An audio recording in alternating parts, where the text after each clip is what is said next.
Hi, ಎಲ್ರು ಹೇಗಿದ್ದೀರಾ? ಹೇಗ್ ಓದ್ತಾ ಇದ್ದೀರಾ? ಕ್ಲಾಸಸ್ ಹೆಲ್ಪ್ಫುಲ್ ಆಗ್ತಿದೆ ಅನ್ಕೊಂತೀನಿ. Don't mind for my face, ಯಾಕಂದ್ರೆ ಸ್ವಲ್ಪ ಹುಷಾರಿಲ್ಲ, ವಾಯ್ಸ್ ಎಲ್ಲ ಹೋಗಿದೆ, ಗೊತ್ತಾಗ್ತಿದೆ ನಿಮ್ಗೆ ಅಂತ ಅನ್ಕೊಂತೀನಿ. But don't worry, we have to move on. ಬೇರೆ ವಿಧಿನೇ ಎಲ್ಲ ರೀಸನ್ಗಳು ಹೇಳ್ಕೊಂಡು ಹುಷಾರಿಲ್ಲ, ಅದಿಲ್ಲ ಇದಿಲ್ಲ ಅನ್ಕೊಂಡ್ರೆ ಸ್ಟಾಪ್ ಆಗ್ಬಿಡ್ತೀವಿ. ಮೂವ್ ಆನ್ ಆಗೋಣ. ಏನೇನ್ ನಡೀತಿದ್ಯೋ ಎಲ್ಲಾನು ಗೊತ್ತಿದೆ, ಹೊಸ ಹೊಸ ನೋಟಿಫಿಕೇಶನ್ಸ್ ಗಳು ಬರ್ತಿದೆ. ಸೊ ದಟ್ ನಾವು ಪ್ರಿಪೇರ್ ಆಗ್ಲೇಬೇಕು, ಎಕ್ಸಾಮ್ ಕ್ವಾಲಿಫೈ ಆಗ್ಲೇಬೇಕು. ಅದೇ ನಮ್ಮ ಫೈನಲ್ ಕಾಲ್, ಅಷ್ಟೇ ಉದ್ದೇಶ ಇರೋದಲ್ವಾ. ಸೊ ಅದಕ್ಕೋಸ್ಕರ ಎದ್ದು ಬಂದು ಕುತ್ಕೊಂಡು ನಿಮ್ಗೋಸ್ಕರ ವಿಡಿಯೋ ಮಾಡ್ತಿದ್ದೀನಿ. ಸೊ ಇದು ನೆಕ್ಸ್ಟ್ ಕ್ಲಾಸ್ ಆಗಿರುತ್ತೆ. ಈ ಕ್ಲಾಸ್ ಅಲ್ಲಿ ಕ್ಲಾಸ್ 7 ಇದು. ಈ ಕ್ಲಾಸ್ ಅಲ್ಲಿ ನಾವು ಕ್ರಿಯಾಪದದ ಬಗ್ಗೆ ತಿಳ್ಕೊಂತಿದೀವಿ. ಇಲ್ಲಿವರೆಗೂ ಟೋಟಲ್ 7 ಕ್ಲಾಸ್ ಆಗಿದೆ. ಎಲ್ರಿಗೂ ಗೊತ್ತಿರೋದೆ ನಿಮ್ಗೆ. ಮೊದಲನೇ ಕ್ಲಾಸ್ ಅಲ್ಲಿ ಕನ್ನಡ ವ್ಯಾಕರಣದಲ್ಲಿ ವರ್ಣಮಾಲೆ, ಅದಾದ್ಮೇಲೆ ಸಂಧಿಗಳು, ಅದಾದ್ಮೇಲೆ ಸಮಾಸಗಳು, ಅದಾದ್ಮೇಲೆ ನಾಮಪದಗಳು, ಅದಾದ್ಮೇಲೆ ಸರ್ವನಾಮಗಳು, ಅದಾದ್ಮೇಲೆ ಗುಣವಾಚಕಗಳು. ಇಷ್ಟು ನಾವು ಇವಾಗ ಸದ್ಯಕ್ಕೆ ಕಂಪ್ಲೀಟ್ ಮಾಡಿದೀವಿ ಕ್ಲಾಸು. ಇವಾಗ ಹೋಗ್ತಿರೋದು ಕ್ರಿಯಾಪದ. ಇಂಗ್ಲಿಷ್ ಅಲ್ಲಿ ವರ್ಬ್ ಅಂತ ಕರಿತೀವಿ. Noun, pronoun, adjective. ಇವಾಗ ವರ್ಬ್, ಓಕೆನಾ? ನಾಮಪದಗಳು ನೌನು, ಅದಾದ್ಮೇಲೆ ಪ್ರೊನೌನು, ಸರ್ವನಾಮಗಳು, ಅಡ್ಜೆಕ್ಟಿವ್ ಅಂದ್ರೆ ಏನು? ಗುಣವಾಚಕಗಳು, ಕರೆಕ್ಟ್ ಅಲ್ವಾ? ಅದಾದ್ಮೇಲೆ ಕ್ರಿಯಾಪದ ವರ್ಬ್. ಓಕೆನಾ? ಎಲ್ಲ ಎಕ್ಸಾಮ್ಸ್ಗೂ ಹೆಲ್ಪ್ಫುಲ್ ಆಗುತ್ತೆ, ಪ್ರಿಪೇರ್ ಆಗಿ. ಈ ಕ್ಲಾಸ್ ಅಲ್ಲಿ ನಾವು ಕ್ರಿಯಾಪದ ಅಂದ್ರೆ ಏನು, ಕ್ರಿಯಾಪದದ ಲಕ್ಷಣಗಳು, ವಿಧಗಳು, ಕಾಲಗಳು, ಸಕರ್ಮಕ ಮತ್ತು ಅಕರ್ಮಕ ಕ್ರಿಯಾಪದ, ಮುಖ್ಯ ಕ್ರಿಯಾಪದ ಮತ್ತು ಸಹಾಯಕ ಕ್ರಿಯಾಪದ ಮತ್ತು ನಾಮಪದದ ವ್ಯತ್ಯಾಸ, ಆಮೇಲೆ ಪರೀಕ್ಷೆಯಲ್ಲಿ ಕೇಳುವಂತ ಟ್ರಿಕ್ಕಿ ಪ್ರಶ್ನೆಗಳನ್ನು ನಾವು ಇದರಲ್ಲಿ ನೋಡ್ತೀವಿ. ಓಕೆನಾ? ಒಂದು ಸಣ್ಣ ಕಥೆಯಿಂದ ಶುರು ಮಾಡೋಣ. ಒಬ್ಬ ಶಿಕ್ಷಕರು ಫಲಕದ ಮೇಲೆ, ಬೋರ್ಡ್ ಮೇಲೆ 3 ವಾಕ್ಯಗಳನ್ನ ಬರೀತಾರೆ. ಏನಂತ? ರಾಮನು ಓದುತ್ತಾನೆ, ಸೀತಾ ಹಾಡುತ್ತಾಳೆ, ಮಕ್ಕಳು ಆಡುತ್ತಿದ್ದಾರೆ. ನಂತರ ಕೇಳಿದರು, ಈ 3 ವಾಕ್ಯಗಳಲ್ಲಿ ಸಾಮಾನ್ಯವಾದ ಪದ ಯಾವುದು? ವಿದ್ಯಾರ್ಥಿಗಳು ಹೇಳಿದರು, ಎಲ್ಲಾ ವಾಕ್ಯಗಳು ಒಂದೇ ಕೆಲಸ ನಡೆಯುತ್ತಿದೆ. ಕರೆಕ್ಟ್ ಅಲ್ಲ? ಎಲ್ಲಾನು ಸಾಮಾನ್ಯ ವಾಕ್ಯ ತರನೇ ಇದೆ, ಎಲ್ಲ ಒಂದೇ ತರನೇ ಇದೆ ಅಲ್ವಾ? ಸೊ ಸರಿಯಾಗಿದೆ, ಕರೆಕ್ಟ್ ಅಲ್ವಾ? ಕೆಲಸ, ಕ್ರಿಯೆ ಅಥವಾ ನಡೆಯುವ ಕಾರ್ಯವನ್ನು ತಿಳಿಸುವ ಪದವೇ ಕ್ರಿಯಾಪದ. ಅಂದ್ರೆ ಹೆಸರಲ್ಲೇ ಇದೆ, ಕ್ರಿಯಾಪದ ಅಂದ್ರೆ ಒಂದು ಕ್ರಿಯೆಯನ್ನ ಸೂಚಿಸುವಂತ ಪದ.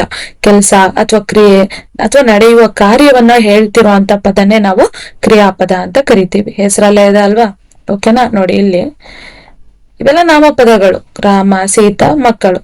ಓದುತ್ತಾನೆ, ಆಡುತ್ತಾಳೆ, ಆಡುತ್ತಿದ್ದಾರೆ. ಇವೆಲ್ಲ ಒಂದ್ ಕ್ರಿಯೆ ಅಲ್ವಾ? ಓದೋದು ಒಂದ್ ಕೆಲ್ಸ, ಹಾಡೋದು ಒಂದ್ ಕೆಲ್ಸ, ಆಡೋದು ಒಂದ್ ಕೆಲ್ಸ. ಸೊ ಇವೆಲ್ಲ ಕ್ರಿಯಾಪದಗಳು. ಓಕೆನಾ? ನೆಕ್ಸ್ಟ್ ಇವಾಗ ಕ್ರಿಯಾಪದ ಅಂದ್ರೆ ಏನು ಅಂತ ನೋಡೋಣ. ಕ್ರಿಯಾಪದ ಅಂದ್ರೆ ಏನು? ಡೆಫಿನಿಷನ್ ನೋಡೋಣ. ವಾಕ್ಯದಲ್ಲಿ ನಡೆಯುವ ಕೆಲಸ, ಕ್ರಿಯೆ, ಸ್ಥಿತಿ ಅಥವಾ ಘಟನೆಯನ್ನು ತಿಳಿಸುವ ಪದವನ್ನು ಕ್ರಿಯಾಪದ.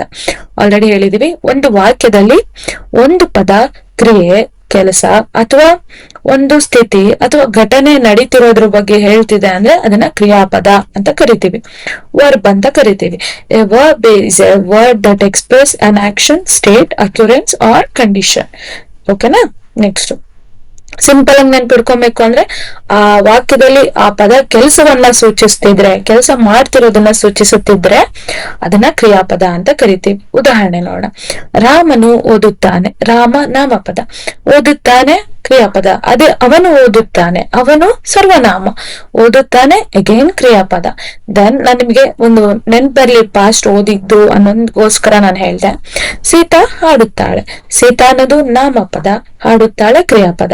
ಅವಳು ಹಾಡುತ್ತಾಳೆ, ಅವಳು ಅನ್ನೋದು ಸರ್ವನಾಮ, ಹಾಡುತ್ತಾಳೆ ಕ್ರಿಯಾಪದ. ಅದೇ ತರನೇ ಹಕ್ಕಿ ಹಾರುತ್ತಿದೆ. ಓಕೆನಾ? ದೆನ್ ಕ್ರಿಯಾಪದದ ಲಕ್ಷಣಗಳನ್ನ ನೋಡೋಣ. ಕೆಲಸವನ್ನ ಸೂಚಿಸುತ್ತೆ, ಕರೆಕ್ಟ್ ಅಲ್ವಾ? ಕಾಲವನ್ನ ತಿಳಿಸುತ್ತೆ, ಕರ್ತೃಗೆ ಸಂಬಂಧಿಸಿದೆ, ವಾಕ್ಯವನ್ನು ಪೂರ್ಣಗೊಳಿಸುತ್ತದೆ. ಇವೆಲ್ಲ ಇರುತ್ತೆ. ಅಂದ್ರೆ ನೋಡಿ, ಅದ್ರಲ್ಲಿ ಕ್ರಿಯೆಯೇ ಮೇನ್, ಅಂದ್ರೆ ಕೆಲಸ ಇರ್ಬೇಕು. ಬಟ್ ಅದ್ರ ಜೊತೆಗೆ ಕಾಲನು ಹೇಳುತ್ತೆ, ಕರ್ತೃಗ್ ಸಂಬಂಧಿಸುತ್ತಿರುತ್ತೆ, ದೆನ್ ವಾಕ್ಯವನ್ನ ಪೂರ್ಣಗೊಳಿಸುತ್ತೆ. ಬಟ್ ಮೇನ್ ಅಂಶ ನೆನ್ಪಿಡ್ಬೇಕಾಗಿರೋದು ಅದು ಕೆಲಸವನ್ನ ಸೂಚಿಸುತ್ತದೆ ಅನ್ನೋದನ್ನ ನಾವು ಎಕ್ಸಾಕ್ಟ್ ಆಗಿ ನೆನ್ಪಿಡ್ಕೊಬೇಕು. ಅರ್ಥ ಆಗ್ತಿದೆ ಅಲ್ಲ ಆಸ್ಪಿರೆಂಟ್ಸ್?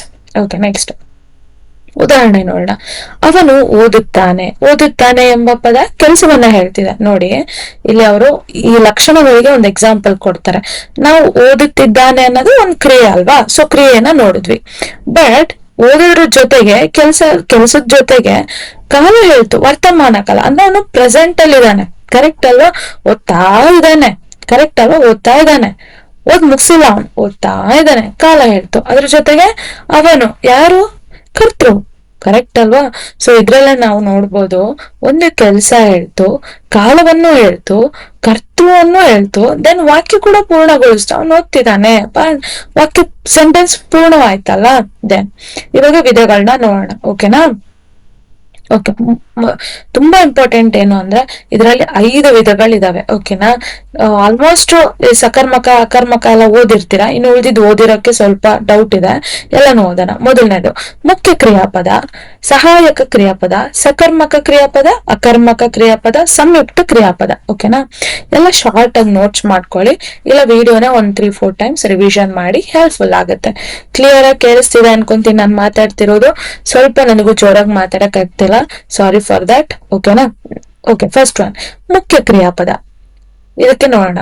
ವಾಕ್ಯದ ಮುಖ್ಯ ಕೆಲಸವನ್ನು ಸೂಚಿಸುವ ಕ್ರಿಯಾಪದ ಹೆಸರಲ್ಲೇ ಇದೆ.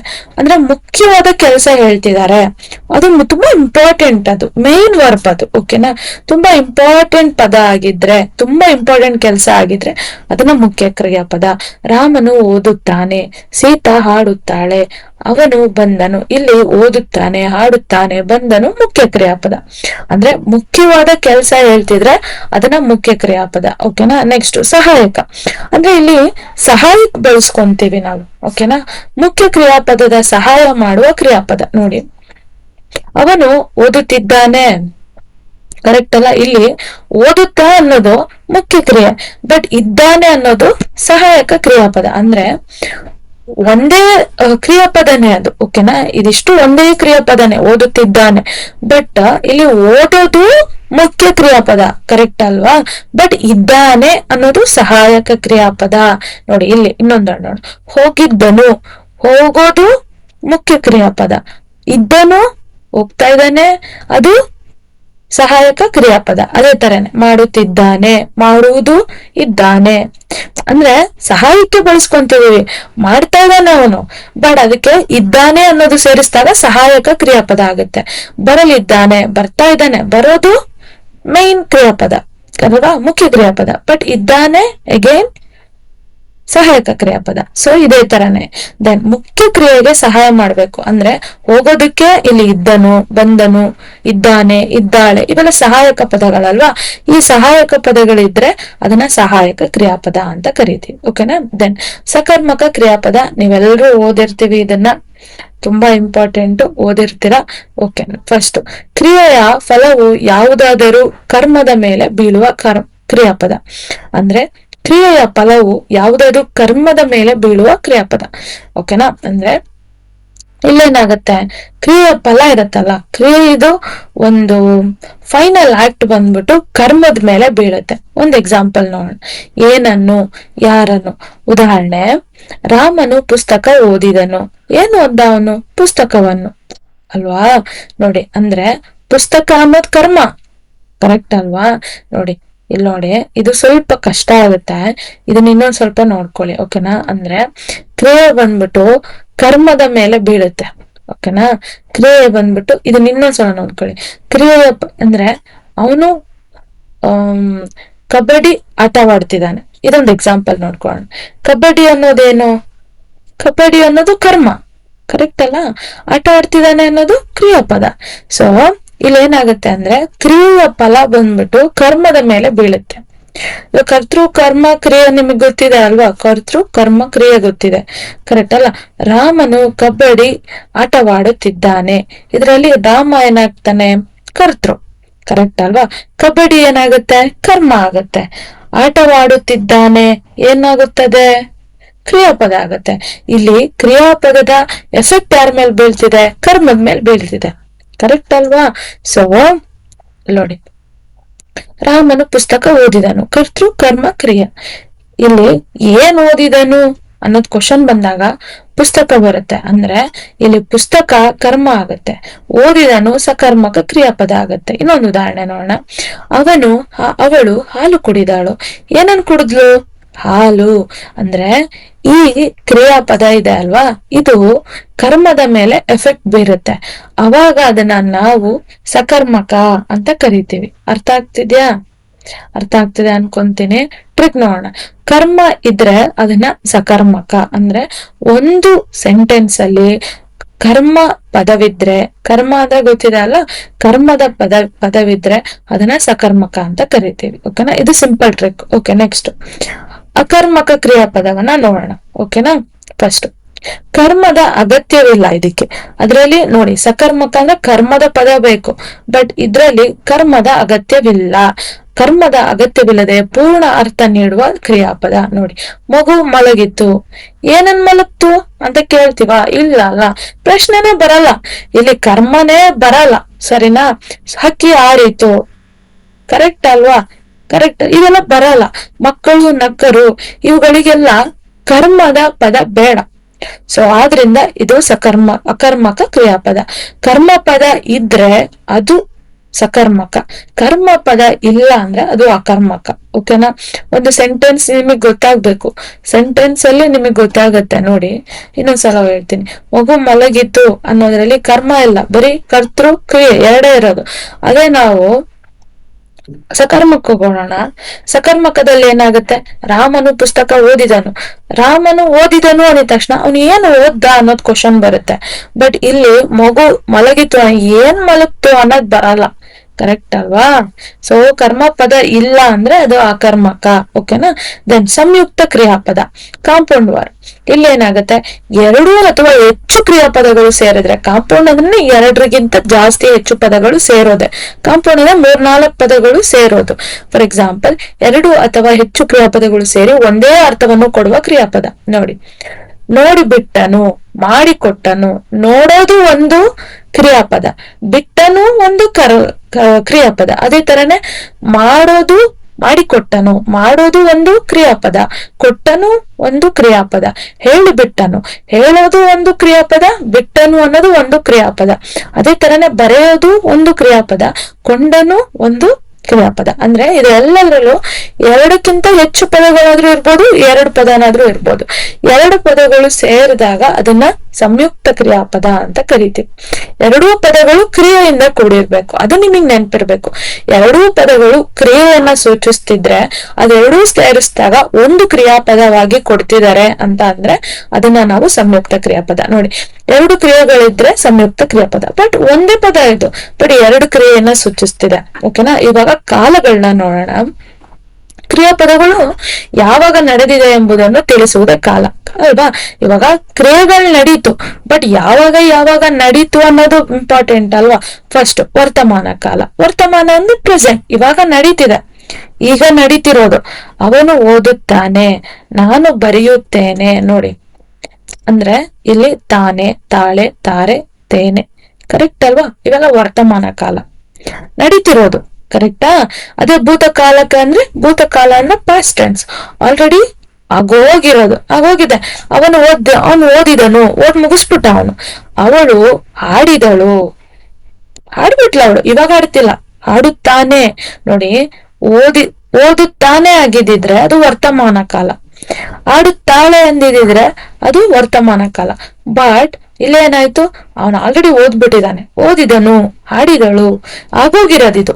ಸೊ ಪಾಸ್ಟ್ ಟೆನ್ಸ್, ಯಾವಾಗ್ಲೂ ಆಗಿರೋದನ್ನ ನಾವು ಭೂತಕಾಲಕ್ಕೆ ಸೇರಿಸ್ತೀವಿ. ನೋಡಿ, ಎಕ್ಸಾಂಪಲ್, ಧನು, ದಳು, ದರು, ತೆನು ಇವೆಲ್ಲ ಬರುತ್ತೆ. ದೆನ್ ಭವಿಷ್ಯತ್ ಕಾಲ, ಮುಂದೆ ನಡೆಯೋದು, ಇವೆಲ್ಲ ನಡೆದಿಲ್ಲ. ಕರೆಕ್ಟಾ? ನಡೀದಿಲ್ದಿರೋದು. ಅವನು ಓದುವನು, ಓದ್ಬೋದು, ಓದ್ದಲೇ ಇರ್ಬೋದು, ಬಟ್ ಓದುವನು. ಅವನು ಹೋಗುವನು, ಹೋಗ್ಬೋದು, ಹೋಗ್ದಲೇ ಇರ್ಬೋದು. ಅದೇ ಡೌಟ್ ಇದು, ಫ್ಯೂಚರ್ ಅಲ್ಲಿ ಆಗೋದು ಯಾರಿಗೂ ನಮಗ್ ಗೊತ್ತಿಲ್ಲ ಅಲ್ವಾ?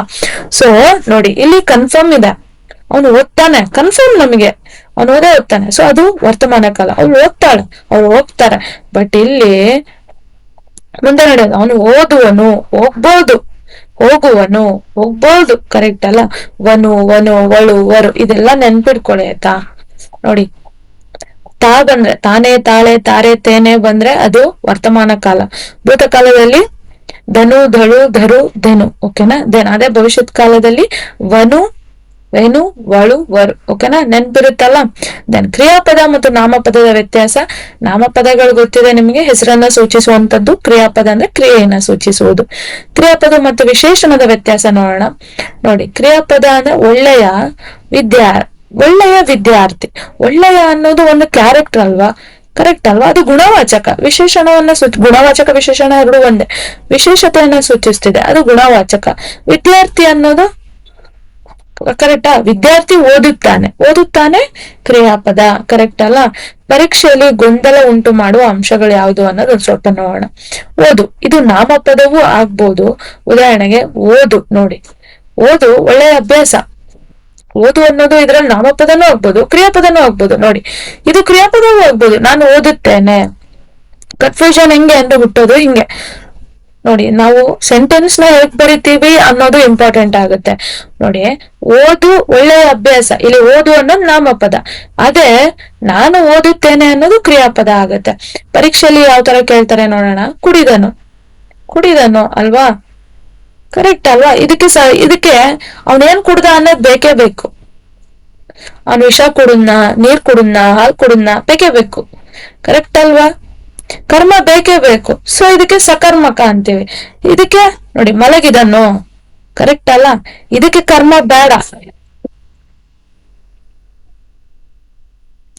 ಸೊ ಇದಕ್ಕೆ ಕರ್ಮ ಬೇಡ. ಸೊ ಕರ್ಮ ಯಾವಾಗ ಬೇಡ ಅದನ್ನ ಅಕರ್ಮಕ ಅಂತ ಕರಿತೀವಿ. ನೆಕ್ಸ್ಟ್, ಓದುತ್ತಿದ್ದಾನೆ. ಮುಖ್ಯ ಪ್ಲಸ್ ಸಹಾಯಕ ಕ್ರಿಯಾಪದ ಎರಡೂ ಇದೆ ಇದ್ರಲ್ಲಿ. ನೋಡಿ, ಸಹಾಯಕ ಕ್ರಿಯಾಪದ ಇದು. ಓದುತ್ತಾ ಪ್ಲಸ್ ಇದ್ದಾನೆ, ಎರಡೂ ಇದೆ ಅಲ್ವಾ? ಎರಡು ಕ್ರಿಯಾಪದ ತೋರಿಸ್ತಿದೆ. ಸೊ ಸಹಾಯಕ ಕ್ರಿಯಾಪದ, ಕರೆಕ್ಟ್ ಅಲ್ವಾ? ಸಾರಿ, ಇದು ಸಹಾಯಕ ಅಲ್ಲ. ಅಂದ್ರೆ ಓದೋದಕ್ಕೆ ಇದ್ದಾನೆ ಅನ್ನೋದನ್ನ ಸೇರಿಸಿದೀವಿ. ಸೊ ಅದಕ್ಕೆ ಮುಖ್ಯ ಯಾವುದು? ಓದೋದು. ಇದ್ದಾನೆ ಅನ್ನೋದು ಸಹಾಯಕ ಕ್ರಿಯಾಪದ, ಸಹಾಯಕ ಪದ ಅದು ಅಷ್ಟೇ. ಸೊ ಸಹಾಯಕ ಕ್ರಿಯಾಪದ. ಅದೇ ಬರೆದುಕೊಂಡನು. ಬರೆದು ಅನ್ನೋದು ಒಂದು ಕ್ರಿಯೆ, ಕೊಂಡನು ಅನ್ನೋದು ಒಂದು ಕ್ರಿಯೆ. ಸೊ ಎರಡು ಕ್ರಿಯಾಪದಗಳನ್ನ ಸೇರಿಸಿದಾಗ ಸಂಯುಕ್ತ ಕ್ರಿಯಾಪದ. ಇದ್ರಲ್ಲಿ ಒಂದೇ ಕ್ರಿಯಾಪದ ಇರೋದು, ಬಟ್ ಅದಕ್ಕೆ ಸಪರೇಟ್ ಆಗಿ ಒಂದು ಹೆಲ್ಪ್ಫುಲ್ ಆಗಿ ಒಂದು ಪದ ಸೇರುತ್ತೆ.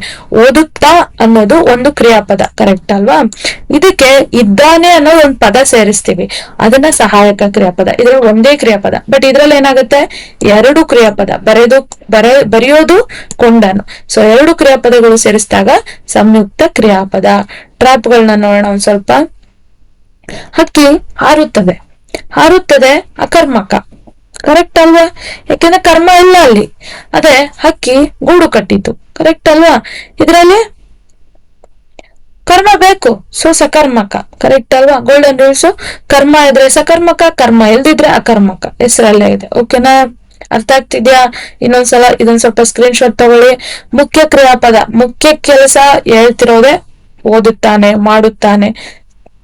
ಮುಖ್ಯವಾದ ಕ್ರಿಯೆಯನ್ನ ಹೇಳ್ತಿದ್ರೆ ಅದು ಮುಖ್ಯ ಕ್ರಿಯಾಪದ, ಆಯ್ತಾ? ಸಹಾಯಕ ಕ್ರಿಯಾಪದ, ಮುಖ್ಯ ಕ್ರಿಯೆಗೆ ಸಹಾಯ ಮಾಡ್ತಿದ್ರೆ ಇದ್ದಾನೆ ಅಂತ ಬರ್ತಿದ್ರೆ ಮಾಡುತ್ತಿದ್ದಾನೆ, ಓಡುತ್ತಿದ್ದಾನೆ. ಅಂದ್ರೆ ಮುಖ್ಯ ಕ್ರಿಯೆಗೆ ಒಂದು ಸಹಾಯಕ ಪದ ಬರ್ತಿದ್ರೆ ಅದನ್ನ ಸಹಾಯಕ ಕ್ರಿಯಾಪದ ಅಂತ ಕರಿತೀವಿ. ಸಕರ್ಮಕ ಅಂದ್ರೆ ಕರ್ಮ ಇದೆ ಅಂತ, ಕರ್ಮ ವರ್ಡ್ ಇದೆ ಅಂತ. ಪುಸ್ತಕ ಓದಿದನು. ಅಕರ್ಮಕ ಅಂದ್ರೆ ಕರ್ಮ ಇಲ್ಲ, ಮಲಗಿದನು.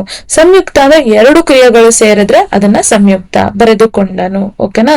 ಇದೊಂದು ಸ್ಕ್ರೀನ್ ಶಾಟ್ ನೆನ್ಪಿಟ್ಕೊಳ್ಳಿ. ಕೆಲಸ ಇದ್ರೆ ಕ್ರಿಯಾಪದ, ಕರ್ಮ ಇದ್ರೆ ಸಕರ್ಮಕ, ಕರ್ಮ ಇಲ್ಲ ಅಂದ್ರೆ ಅಕರ್ಮಕ. ಸಹಾಯ ಮಾಡಿದರೆ ಸಹಾಯಕ ಕ್ರಿಯಾಪದ. ಎರಡು ಕ್ರಿಯೆಗಳು ಸಂಯುಕ್ತ ಕ್ರಿಯಾಪದ.